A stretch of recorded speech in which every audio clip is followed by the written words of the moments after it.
Welcome back, Truevenge Chronicles family, and a warm welcome to every new viewer. This channel delivers revenge stories with strong hooks, tight pacing, and real receipts that make justice feel earned. Today's episode is titled, My Boss Publicly Blamed Me for the Mistake the Email Header Ended the Meeting. You'll see a public blame game, a tense client crisis, and a boss who thinks I cannot push back.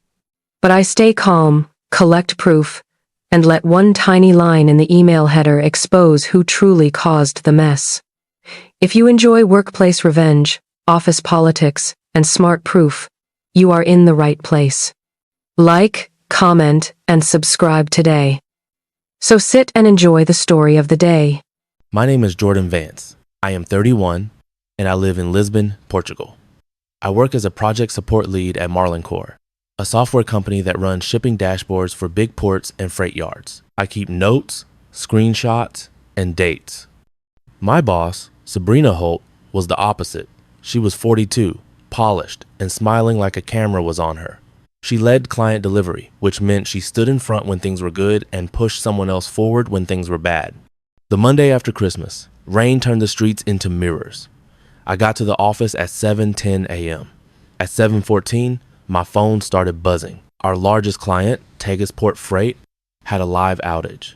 Their gate screens were frozen. Trucks were lining up. Nadia Al-Karim, their operations manager, called me first.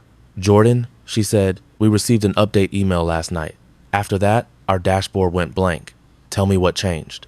We were not supposed to send any update on Sunday. We had a plan change window on Tuesday night. I opened the shared mailbox we used for client patches. The email was there, sent at 10:48 p.m. Subject, quick patch for dashboard lag. It was signed with my name. I felt cold. I did not send it. At 9:30, Sabrina called an emergency meeting in the glass room. She invited engineering, product, and our country director, Paulo Serrano. Paulo was 50, calm, and careful. He hated surprises. Sabrina stood by the screen like a host. A patch was sent outside the approved window, she said, and it broke Tegasport. We need accountability. She turned to me. Jordan sent it, she said. He pushed a file without approval. The room went silent. My face burned, but my voice stayed flat.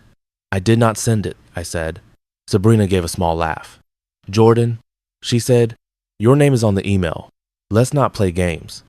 Paulo raised a hand. Jordan, he said. Answer clearly. Did you send that email? No, I said. I did not. Sabrina's smile stayed, but her eyes sharpened. Then explain how your name is on it, she said. I looked at the message. The tone sounded like me. It even used my usual line, please confirm. It felt like someone had copied my style on purpose. I said, I will find out how. But I did not send it. Sabrina tapped her notebook. You will write the root cause report today, she said. Own it. I understood the trap. A root cause report becomes a confession if you admit the wrong thing. I replied, I will help fix the outage, but I will not write a report that says I sent something I did not send. Paulo's eyes stayed on me. Sabrina's voice dropped. We will discuss your attitude later, she said. The meeting moved on to fixes.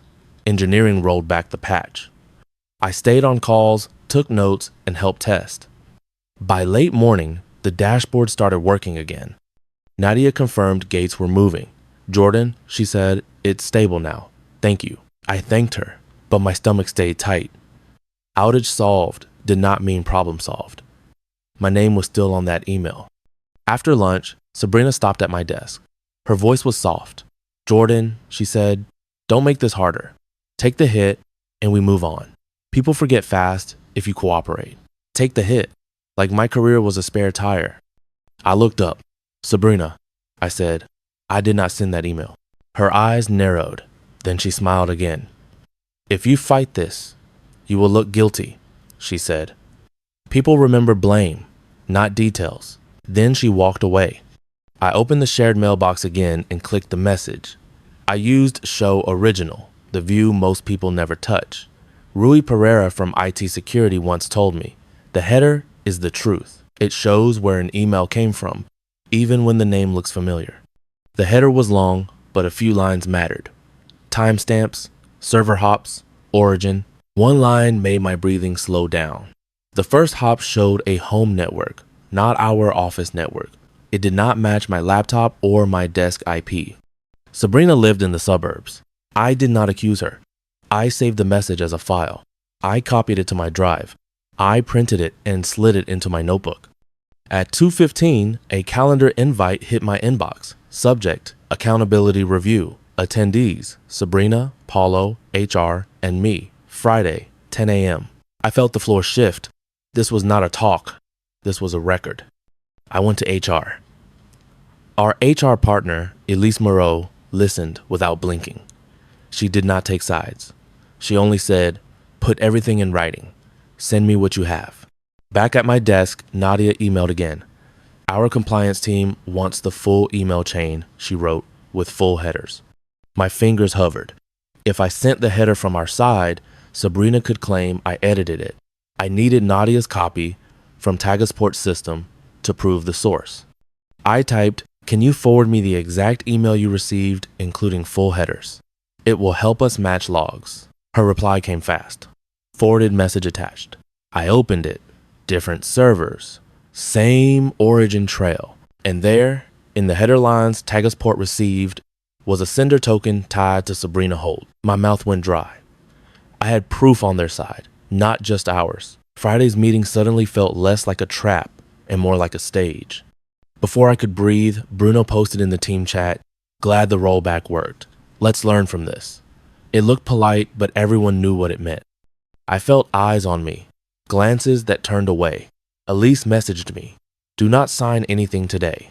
Then Sabrina emailed a draft report with my name already filled in under responsible owner. I saved it, forwarded it to my private folder, and walked straight to Rui's desk, though my legs felt heavy. Quick pause. Truevenge Chronicles family. Are you enjoying this story so far? Be honest, because this is the moment where most people either stay quiet or stand up. What is your opinion about Sabrina blaming me in public when my name was on that email? If you were in my shoes right now, would you confront her today, or would you stay calm and keep collecting proof first? Type your answer in the comments. Also, tell me what you think about my channel Truevenge Chronicles so far. Does the pacing keep you hooked? Do you like stories where the receipts do the talking? And please comment where you are watching from, even if it's just your city and country. If you want more workplace revenge stories like this, hit subscribe and join the family. Your support helps this channel grow, and it tells YouTube to show stories to more people. Rui's desk sat near the back, away from sales noise. He was on a call, typing fast. I waited until he lifted his eyes. "You look stressed," he said. I slid the printed header to him. "Read this like you taught me," I said. Rui scanned the lines. His face stayed calm, but his fingers stopped on one spot. "This first hop," he said, "is a home network, not our office. And this stamp ties to Sabrina's login token, not yours." My throat tightened. "So it's real," I said. "It's strong," Rui said, "but the clean proof is a message trace from our mail gateway. That trace shows which account authenticated and from where. I can pull it only with proper approval. Then we do it proper," I said. He opened a ticket. Request. Message trace for the patch email. Reason. Client compliance request. Owner. Paulo Serrano. Copied. HR. As soon as he clicked submit, my phone buzzed. Meeting room C. Now. Room C was small, blinds shut.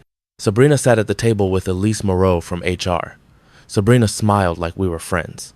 "Jordan," Sabrina said, "Tagasport wants answers. Paulo wants an owner. Write the root cause report today. Accept the mistake, and we move on." I kept my voice flat. I asked IT for a message trace. I said, "I won't sign blame before facts." Sabrina's smile tightened. "A trace is not needed," she said. "Your name is on the email." Elise spoke gently. "If the client asked for headers, we should review what the systems show," she said. I placed Nadia's forwarded message on the table, with the full header from Tagasport's side. I did not say Sabrina's name. I just said, "This header points away from my device." Sabrina did not touch the paper. "Headers are noise," she said. "Anyone can fake them. Elise read the lines carefully. Jordan, she asked, do you have copies and timestamps saved? Yes, I said, in more than one place. Sabrina leaned forward. You are turning a mistake into a battle, she said. If you keep fighting, you will look guilty. I answered, I will look careful. There is a difference. Sabrina's voice sharpened. Then we treat this as a performance issue, she said. Refusing ownership is poor judgment. Elise's tone stayed calm but firm. We do not threaten discipline while facts are under review, she said. Sabrina pushed her chair back and left. Elise looked at me. Do not sign anything, she said. Send me her draft report if she gave you one. I nodded. Already saved. The next morning, Paulo called me into his office. Sabrina was there too, calm again. Paulo got straight to it. Jordan, he said, Tagasport wants a formal incident report. Sabrina says you sent the email. You say you did not. I need this settled fast. I laid 2 pages on his desk. First, the client-forwarded email with full headers. Second, a report draft Sabrina had emailed me with my name already filled in under responsible owner. Paulo's brows pulled together. Sabrina, he said, did you pre-fill a report before an investigation? Sabrina smiled. It was a template, she said. Efficiency. Paulo did not smile back. We stopped guessing, he said. I will request the official trace. Rui will deliver it to me in HR. Until then, nobody signs anything. Sabrina's jaw tightened. Of course, she said.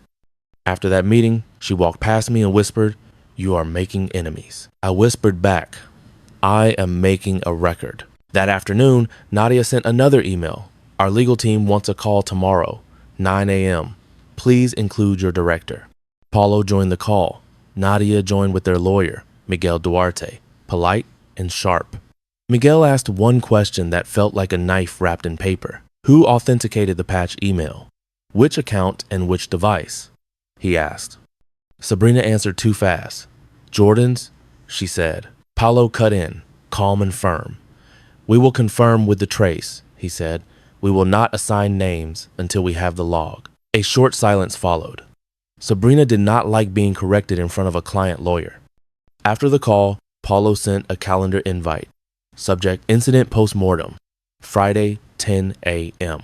Attendees Paulo, Sabrina, Elise, Rui, Miguel, Nadia, and me. I stared at it. This was no longer office gossip. This was official. On Wednesday, the tension got louder. Sabrina did not shout anymore. She smiled and used quiet pressure instead. She asked for a quick sync at 4. When I arrived, she was alone, leaning on the table. Jordan, she said, you are making me look bad. I said, I am trying to make the record accurate. She nodded and asked, can you show me your sent items from Sunday night? Maybe you forgot. The email did not come from my mailbox, I said. It came from the shared system. Then give me your laptop, she said. IT needs to check your cached logins. Just hand it to me now. I'll walk it to them. No, I said. If IT needs it, I will deliver it to Rui myself, with a ticket number and HR notified. Her smile thinned. You don't trust me, she said. I answered, I trust process. Please put request in writing. She left without another word. Later, Marta Rios from engineering stopped by my desk. Marta was 34 and hated politics. She spoke low.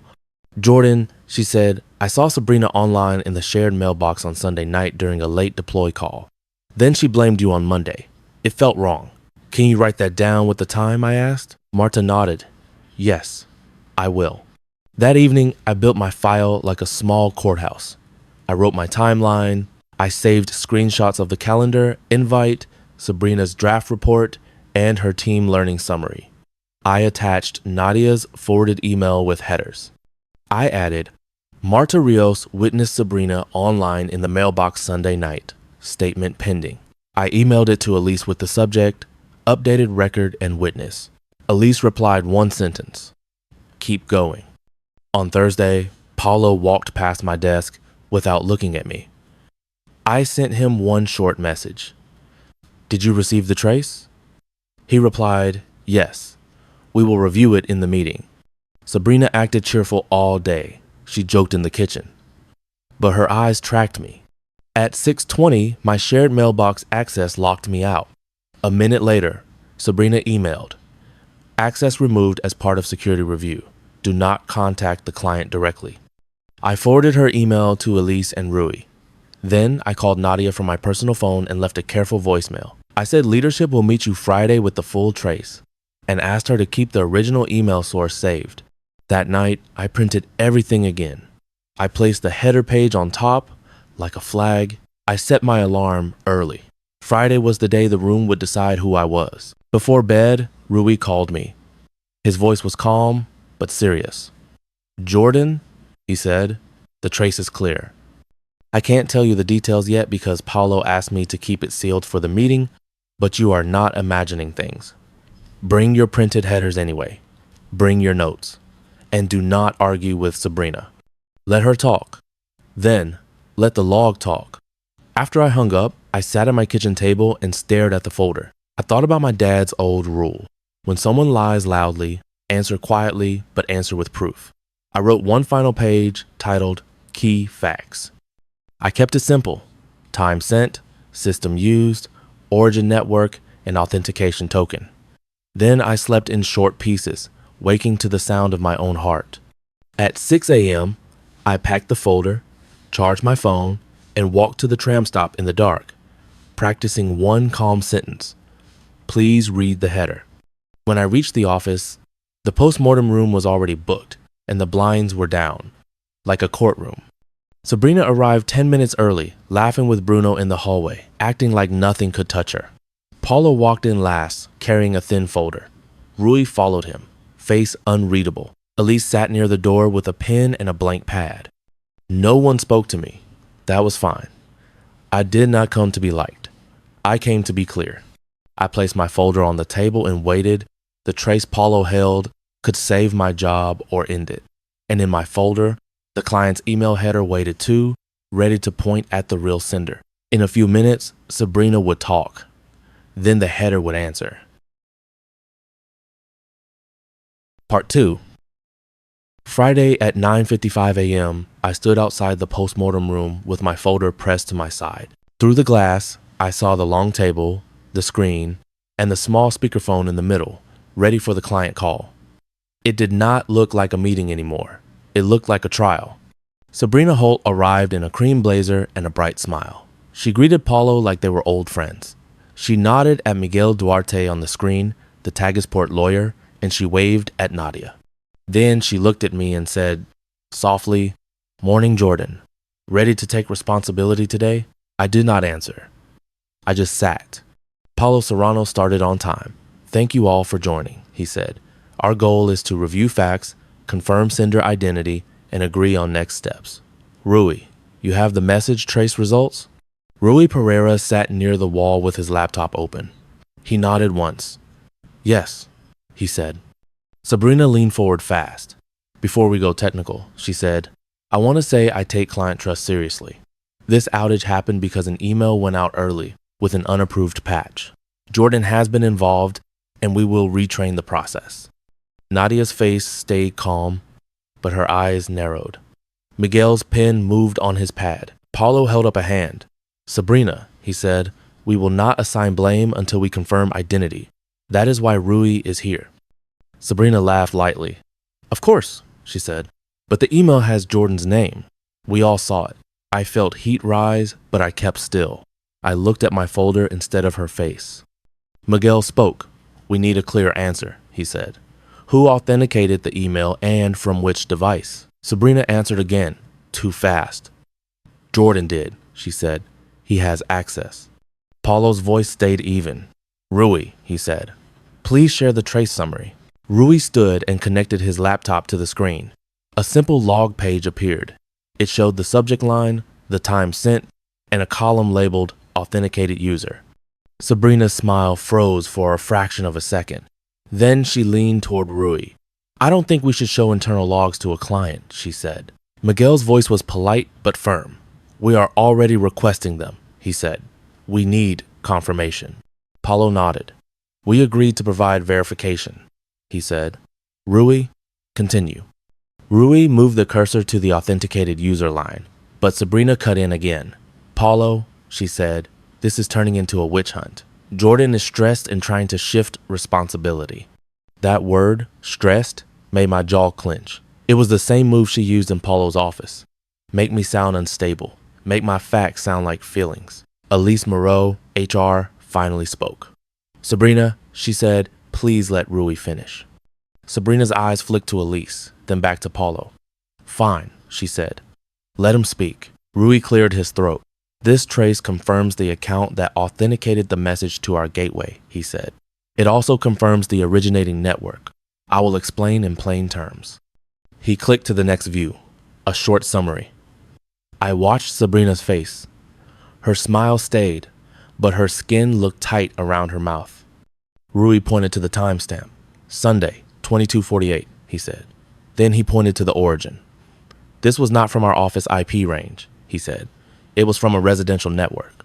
Sabrina gave a sharp laugh. Lots of people work from home, she said.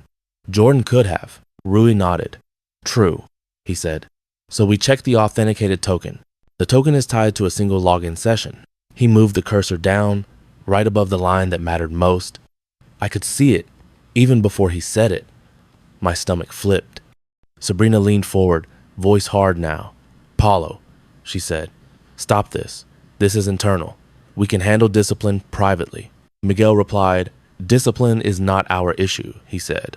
Sender identity is. Nadia added quietly, we need to know we can trust your controls. Sabrina turned to me, eyes sharp. Jordan, she said, tell them you sent it. End this. The room went silent again, like Monday. Every eye moved toward me, waiting for me to fold. I felt my heartbeat in my throat. I could take the blame and save myself a loud fight like she wanted, or I could do what I had done all week, let proof speak. I opened my folder and slid the Tagasport header page onto the table, face down. My hand did not shake. Paulo noticed. Jordan? He asked.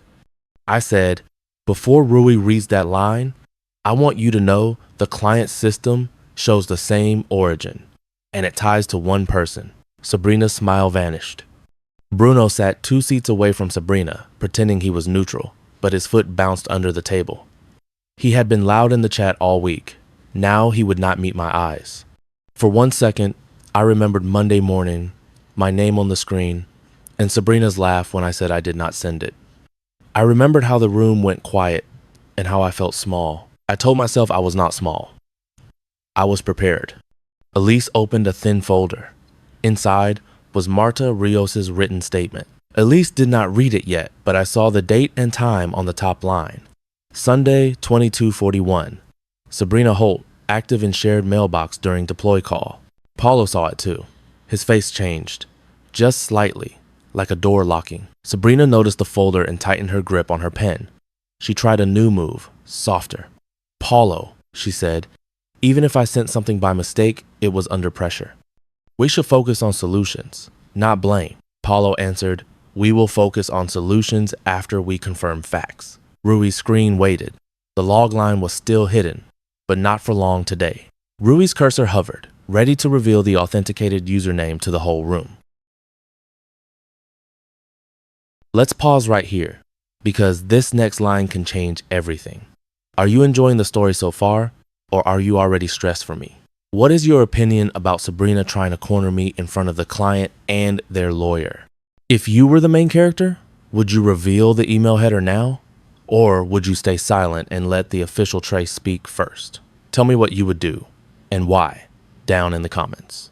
Also, share your thoughts on Truevenge Chronicles up to this point. Do you like the suspense, the clean proof, and the fast justice? Drop where you're watching from, and if you haven't yet, subscribe so you never miss a new Revenge episode.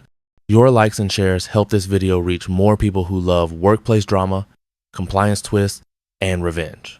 Let's get back in, because the meeting is about to crack. Rui took a breath and pointed at the line he had been avoiding. Authenticated user, sabrina.holt@marlincorp.com. Mailto, sabrina.holt@marlincorp.com.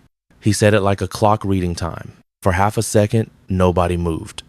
Sabrina's face went flat. Then she laughed, sharp. That can't be right, she said. Rui clicked again. Origin Network Residential IP Range. Provider Lucid Net Fiber, he said. That provider does not serve this building. The trace matches the first hop shown in the client's header. Miguel spoke. So your system confirms the sender session was Sabrina Holt, he said. Sabrina's voice jumped. I manage the shared mailbox, she said. Sometimes it uses my token. But Jordan wrote the email. He asked me to send it. Paulo's voice stayed calm. Rui, he said. Does the trace show who composed the message? Rui clicked to another panel. Compose device ID, he said. It is tied to one laptop registered to Sabrina Holt. The message was sent using send as permission, but the session owner was Sabrina's account. Jordan's account did not authenticate. Nadia said, so Jordan did not send it. Sabrina turned to me, eyes sharp. Jordan, she said, tell them you sent it. In this. I flipped over the page I had placed face down and slid it toward Miguel and Nadia. This is what your system received, I said. The header hop matches the trace. Miguel read, then nodded. That answers our question, he said. Paulo looked at Sabrina. Sabrina, he said, did you send the patch email? Sabrina tried to hold her smile, but it broke. I sent it, she said. Tega's port complained about lag. I made a call to protect the client. I did not think it would break anything. So you blamed Jordan to protect yourself, Paulo said. Sabrina's cheeks flushed. Things moved fast, she said. People misunderstood. Paulo turned to the speakerphone. Nadia, Miguel, he said, we apologize. We will deliver a written incident report today and review our controls. Miguel's tone stayed flat. We expect that report and a corrective plan, he said. Nadia added, Jordan, I'm sorry you were blamed. I'm glad you stayed calm. Thank you, Nadia, I said. Paulo ended the call. Then he looked at Sabrina again. Sabrina, he said, please step outside with Elise. Now, Sabrina stood and walked out. Her heels did not click like a timer anymore. They sounded like an exit. As soon as Sabrina left the room, she tried to pull Elise into the hallway with a whisper. I could not hear the words, but I saw the posture. It was not apology. It was damage control. Paulo did not chase her. He looked at the table and spoke to the rest of us. The record is clear, he said. We will not debate it. This meeting is over. He said it right after I slid the header across the table. That was the moment the email header ended the meeting, just like a gavel hit. Rui stayed to answer one last client question by email. He explained it in simple language. An email header is like a shipping label. It shows where the message started and which hands it passed through. Our trace is like security camera footage. It shows which badge opened the door.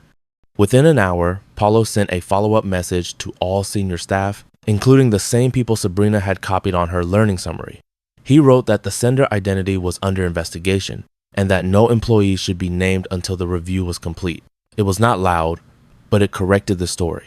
That afternoon, I walked to the river after work and let the wind hit my face. I had spent 4 days feeling like a liar in my own life.